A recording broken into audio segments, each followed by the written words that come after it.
എല്ലാ കൂട്ടുകാർക്കും സ്വാഗതം. ഇത് കണ്ട ചെണ്ടുമല്ലിപ്പൂവിൻ്റെ വലിപ്പം കണ്ട എന്തൊരു വലിപ്പമെന്നറിയോ? ഇത് കുടുംബശ്രീന്ന് തൈകൾ കിട്ടിയതാ, അത് വെച്ചതാ. കണ്ട പൂവിൻ്റെ വലിപ്പം കൊണ്ട് ആ തണ്ടൊടിഞ്ഞേക്കാം, അത്രയ്ക്ക് വലിപ്പമാണ്.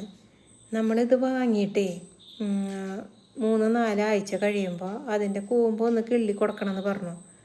അപ്പോൾ ഞാനെന്ത് ചെയ്യാൻ ആദ്യമായിട്ട് ചെയ്യണതാ. അപ്പോൾ കുറച്ച് തൈക്ക് മാത്രം കൂമ്പ് കിള്ളി കളഞ്ഞു. ധാരാളം ശാഖകളുണ്ടായി, ഇഷ്ടം പോലെ പൂവുണ്ടായി. പക്ഷേ കിള്ളി കളയാത്ത ചെടികളുണ്ടായിരുന്നു. കണ്ട ഒറ്റ തടി പോലെ വന്നിട്ട് അതും മതി 1-2 മുട്ടുകൾ കുഞ്ഞിത് ഉണ്ടായി വരണേ ഉള്ളൂ. ഇനി എത്ര ദിവസം കഴിയണം അതുണ്ടാവാനായിട്ട്? അപ്പോൾ കൂമ്പ് കിള്ളിയാൽ ഇതുപോലെ ഒരുപാട് ശാഖകൾ വരും, പൂവിനും വലിപ്പം വെക്കും കേട്ടോ. പിന്നെ നമ്മൾ വളം കൊടുത്തത് കപ്പലണ്ടി പിണ്ണാക്ക് പുളിപ്പിച്ചിട്ട് ആ വെള്ളം മാത്രമേ കൊടുക്കാൻ പറ്റുള്ളൂ.